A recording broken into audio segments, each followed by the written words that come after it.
But yeah, about the archive search, that was a lot of my job, and I really had no strategy or I was a history major, but I didn't have too much experience with that.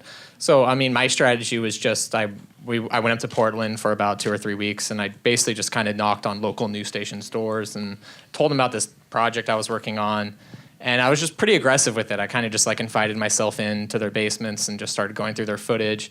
And I think that for a while is like, he's not going to go away, so it's easier just to say yes. And the amount of footage that we ended up getting back was pretty remarkable. I mean, when we first started with this, I was thinking, God, this is 73 to 77. We're going to have to, archivally, we're going to have to rely a lot on newspapers because they have a good they have a good record, and then photographs too. But we ended up pulling a lot of 16 millimeter footage.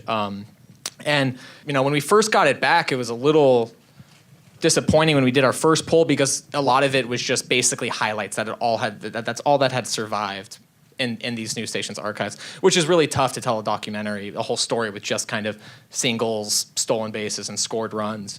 We got one of my favorite stories that I like to tell is that. It was funny when we called Todd and we said, "Hey, we're doing this story." I mean, immediately, we had never done a project before, so and the fact that Todd was so into it to begin with, just on the first phone call, just speaks a lot about just kind of I think what it meant in his life, but also just how awesome we're working with him in the interview. And so I think at the end of the interview, I think about halfway through the interview, or how did we find out about it? Yeah, you before the interview, you told us that you had a reel of 16 millimeter news footage. Back at his house. Shot. Yeah, it was shot by a cinematographer named Don Gronquist, who Bing had hired to shoot private footage of the team. And so he told us this before the interview, and my head's just exploding. Oh my God, there's 2 hours of never before seen Maverick footage, because we only had about 5 hours altogether. So about 40% of our archive is back at Todd's house.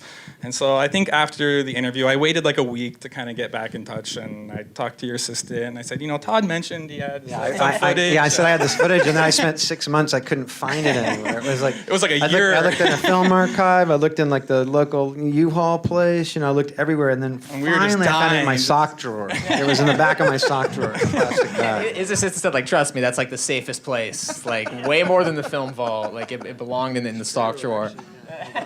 Next to the baseball card. And then another archival story I like is the championship game sequence that plays out, the 1977 game. I actually found, I was helping my grandmother in her garage, and I was up in the rafters, and I pulled out these 2 Super 8 millimeter cans that said Mavericks Championship Game.